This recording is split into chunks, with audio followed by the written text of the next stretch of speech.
Wow, what a great show. Hey, congratulations. That was terrific. Yeah. Got a real winner there, huh? Yeah. Sean, NBC just called. They said if you could get them the tape by tomorrow, they'll play it in the time slot between Seinfeld and ER. Wow, who can ask for more than that, huh? Hey, That's Walker. terrific, huh?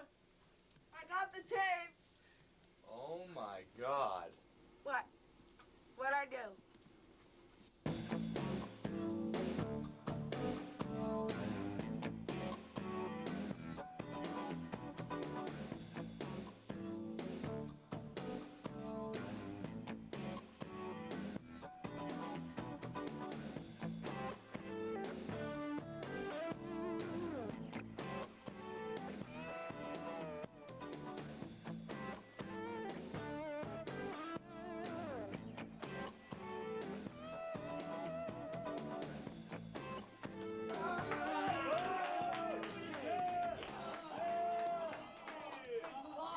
Hi, welcome to the first episode of The Big Clock. We're coming to you from WACA Studios on Elliott Street. Yeah.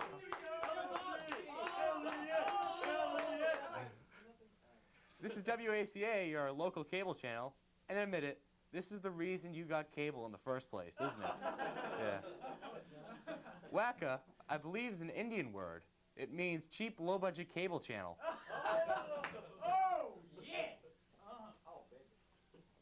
I'm drinking Coke here. It's actually one of the few balls that the Holliston soccer team didn't steal from Ashland. Yeah. Okay, the show's called The Big Clock, but as you can see on our set, we don't have any clocks. So we're going to solve that problem right now. We looked for months for the perfect mascot, and we found one. It's not exactly a clock, and it most definitely is not exactly a boy. Ladies and gentlemen, Clock Boy.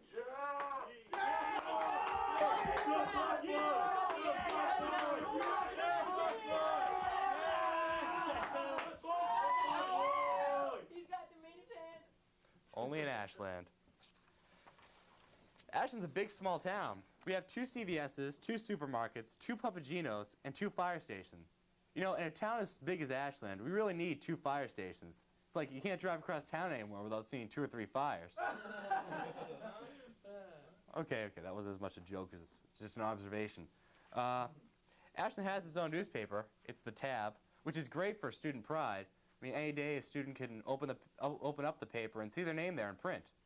Unfortunately, it's in Police Beat, and it's 16-year-old juvenile, but, you know, Ashland's not all bad. We have great cops. I mean, if you don't believe me, just try speeding down Fountain Street. They'll be on you like Ralph Olson on a cigarette. Like Ralph Olson on a cigarette.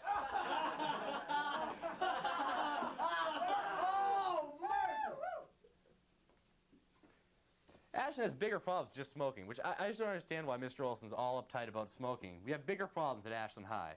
I mean, this is a school where we consider leadership a class and cheerleading a sport. Oh, this is great. Now I'm going to get threatening letters written in crayon. You know, Ashland's a lot like Saved by the Bell.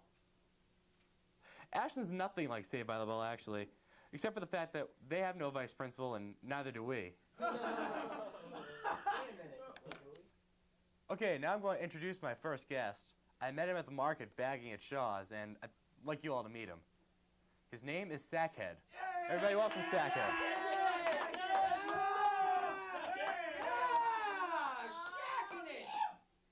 So, Sackhead, how are things going for you at the market?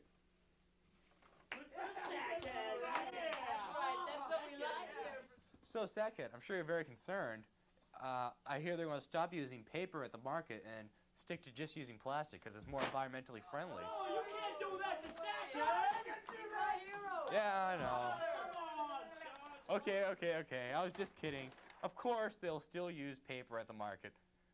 Oh, you got this Sackhead! You got him! Now, Sackhead, I'm sorry. I hear your girlfriend left you for a hefty sack. You don't feel bad for Sackhead? Oh, sorry, Sackhead. Sorry about that, Sackhead. It's okay, Sackhead. I'm sure you'll find someone else. Hey, Sackhead. Sackhead, that's pretty unfortunate, because, I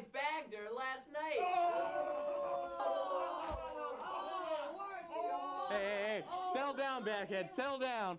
Calm down. I'm sure it was just a joke, guys. Come on, it was just a joke. Uh-oh. He's beyond being mad. I think there's only one way to take care of this. I hate to do this to you, Sackhead, but... Sorry, Sackhead.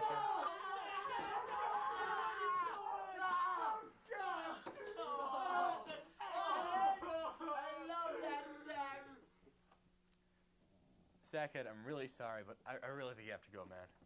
So let's just say goodbye to Sackhead, everyone.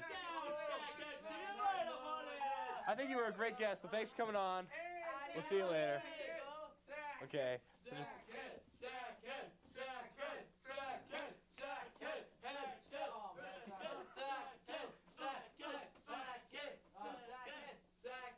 This is the point in the show where we're going to do a thing we call the Big Clock Countdown. Big clock countdown! Big clock countdown!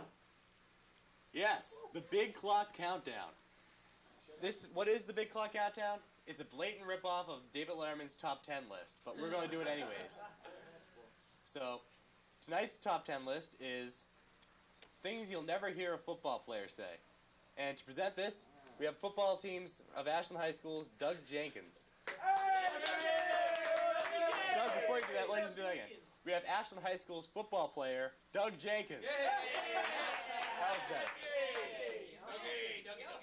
Okay. Number 10. I can't have too much homework. Give me more. Give me more. Give me more. Give me more. Give me more. Number 9. You know, the real heroes out here today are the cheerleaders. Am I right? Am I right? Can I get an amen? Number 8. Practice is running long. We should hurry up. The soccer team needs the field. Come on, let's be a little considerate. A little considerate.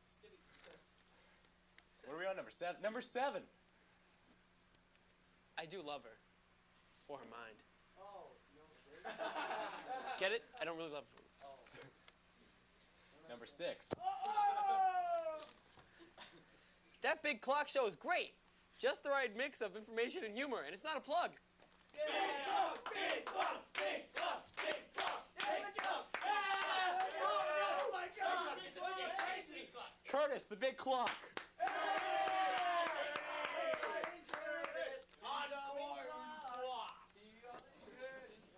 Okay, let's get that ugliness behind us. Number 5. Dear God, is this a beer? I don't drink beer, guys. No, I don't drink beer. I don't drink beer. No beer! Done. I don't drink beer. Number 4. Sorry. No, wait, sorry. Oh, sorry. That's it. Sorry, hold on. Number 3. No, I really didn't touch her. I'm just too shy. I'm not into girls. Oh, didn't mean it.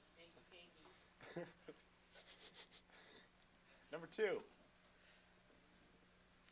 What time does the bus for the 1996 Division 6A Super Bowl leave? Choo-choo, baby. Choo-choo. And the number 1 thing you'll never hear a football player say, anything remotely intelligent.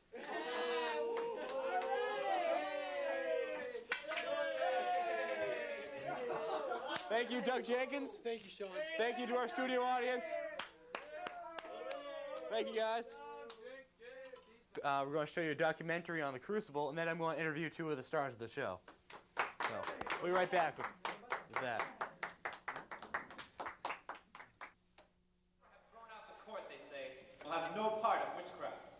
There be a faction here, feeding on that news, and I tell you true, sir, I fear there will be a riot here. Up, half on.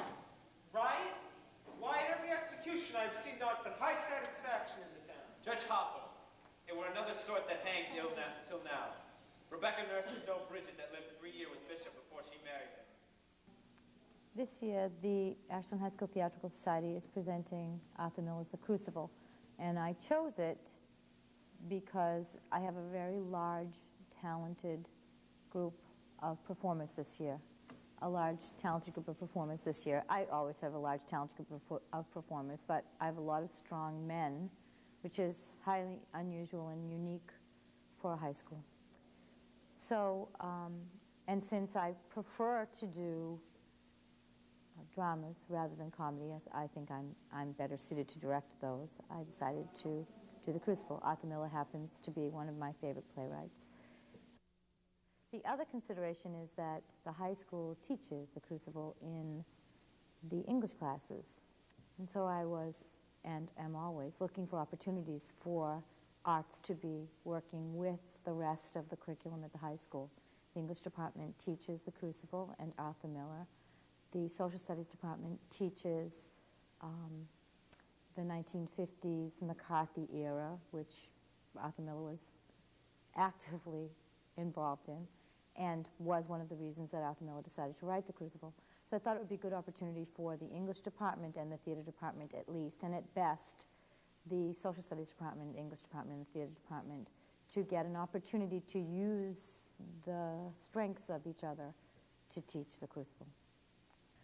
So we cast the show, we have 21 people, and we began the blocking rehearsals in September. Blocking rehearsals mean that we are staging the show, telling the kids which direction they should move, when they should move, and why the characters are doing what they're doing.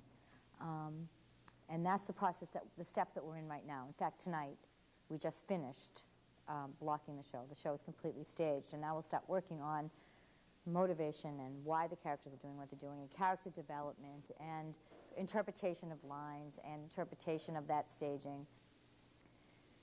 On Saturday, we began and finished, or just about finished, our next challenge with The Crucible, which was to build the set, designing a set for our stage, which is so small, for a show that requires that we go to several different places, as The Crucible does, is difficult, to say the least.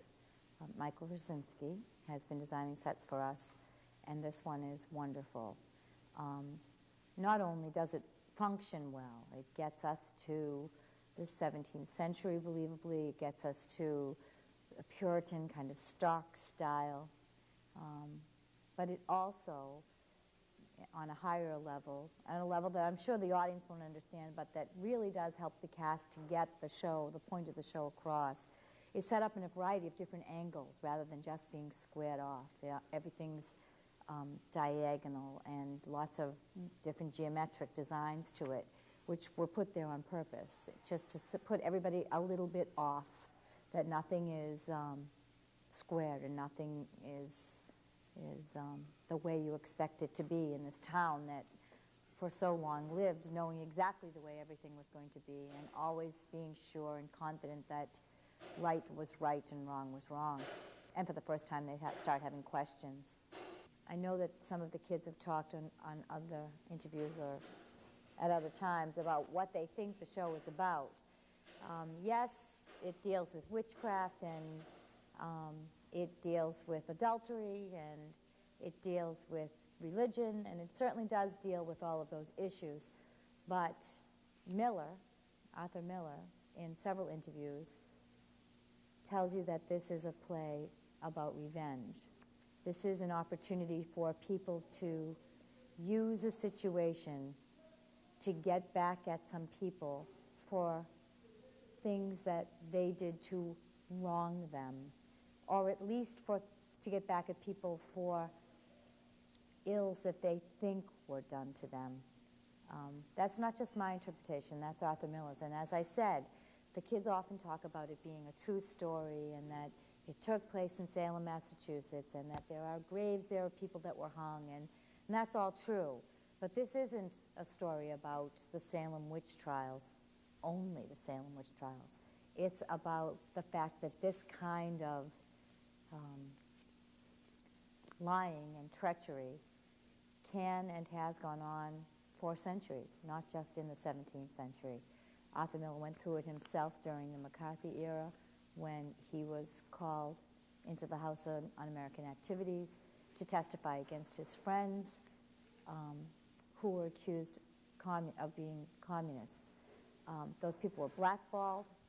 Certainly they weren't put to death, but their lives were completely altered. Some of those people never worked again, and Arthur Miller was moved enough by that situation, that that could happen here in this country in the 1950s, to write this play. So yes, it's a true story that it happened in the 17th century and that there were people accused of witchcraft, but that's not what the story's about. It's not about Abigail. It's not about an affair. It's about a town that is falling apart, that the threads of what they believe to be true are unraveling, and that they're actually using those threads to put nooses around the necks of people that they want revenge against. Some people do it for money, some people do it for title, some people do it because they don't have the position in town that they want. Some people do it because they don't get paid enough for the job they do. And lots of innocent people are brought down as a result of that. And I think that's what the Crucible is about for me. I think it's what the Crucible is about for Arthur Miller, that somebody as good as John Proctor, as good as Elizabeth Proctor, could have to face this kind of unbelievable angst in their life, that this could happen to them in their town, in their life, when they did absolutely nothing to have themselves be hung for or to be punished for, is unbelievable. But that it happens, and it has happened since, and unfortunately will happen again. So when people leave the Ashland High School Theatrical Society production of The Crucible, I hope they won't leave thinking that they saw a horror story, a story about witches. That's not what I want them to see. It's not a screaming play. It's not girls that are hysterical and running around. It's a play about what people can do to other people when they want revenge. With me now are the two stars of The Crucible, this year's fall play for Ashland High School, Randy Abel and TJ Morse. Thanks, gentlemen.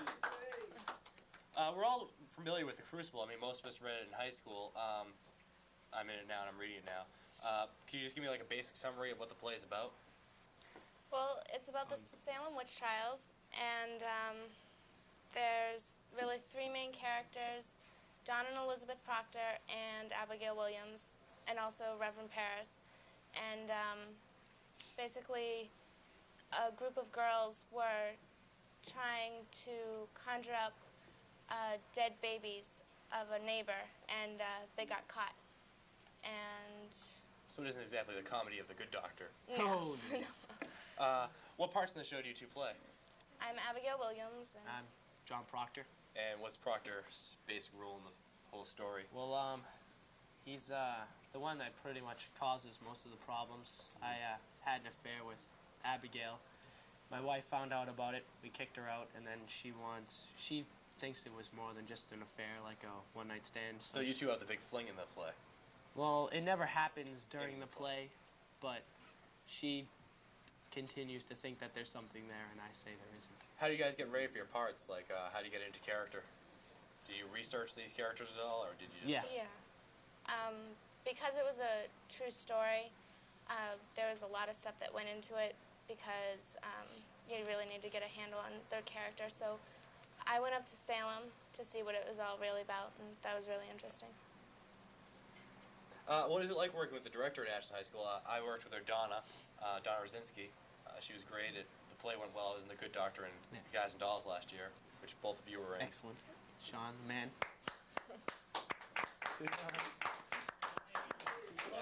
That Irish accent was great. It was unbelievable. Awesome. How do you guys like working with Donna?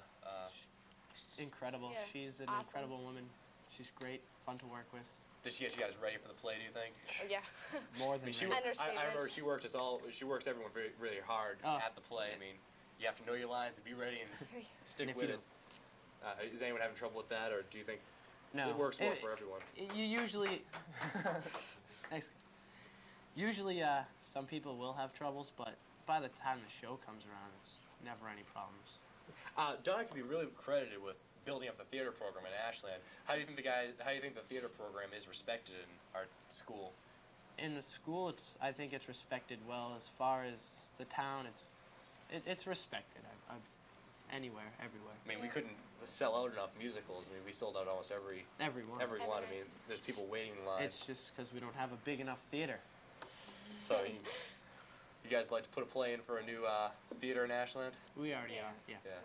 It won't really help me much because I'm leaving, but I'd still like to. I mean, it really is kind of pathetic. It's only a 100-seat theater, and it's 250, but that's all right. 250-seat theater. We had to take we took rows out some seats. So. Oh yeah. Okay. But still, it's not very large. Yeah. What other parts have you guys had in Ashland Theater? I mean, this isn't the first play.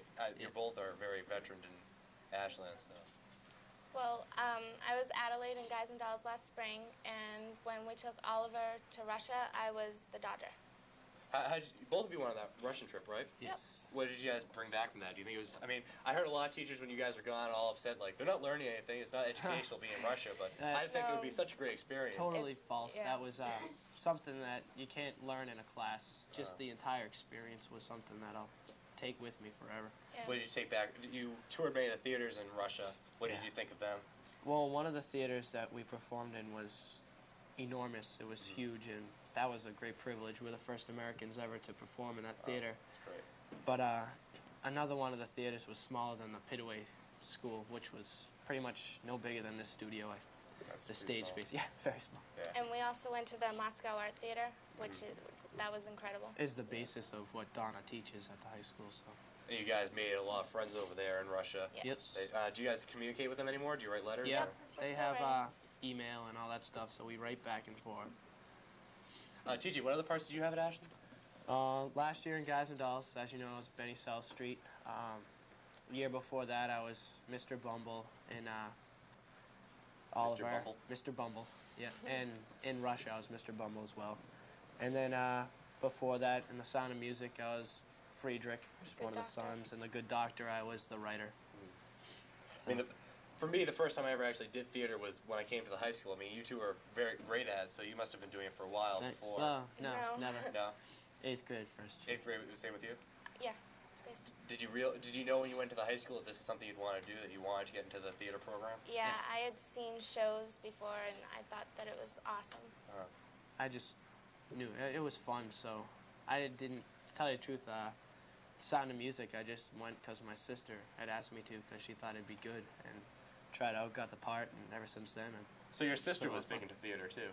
Yeah, she was. She did a lot of other things, but she's mainly who got me into it, and then after that, I just stuck to it. It was the same with me. I mean, my sister is really into theater, and she had the show tunes playing throughout the house all the time, so when I grew up, it was kind of like, kind of an influence into getting into it.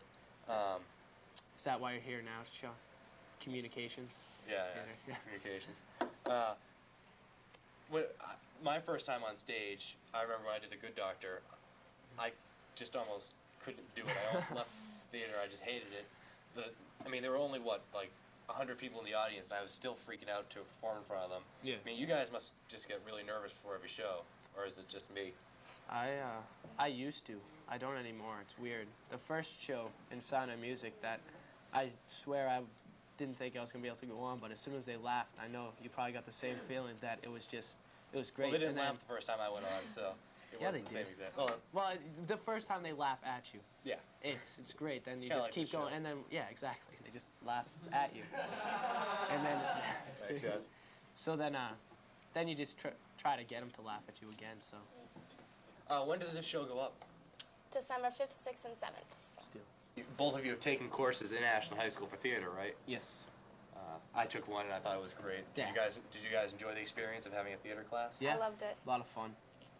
And you get to be friends with people that you never thought you would. So it's great. And this is going to be a great show, I assume, like always. Yeah, always. So make sure you make it, and thank you very much to Randy Abel and TJ Moore. Thank you very much. Thank you, Randy. Okay, I'd like to thank everybody on the show. Randy Abel, TJ Morse, go see The Crucible. Coming up pretty soon. I don't have the dates. I'd like to thank everybody who helped put the show on. Chris Beaton helping in all the B period shop class for doing this. I'd like to thank Mr. Olson and everybody here at Channel 8. See you next week, or next time. Thank you. Curtis.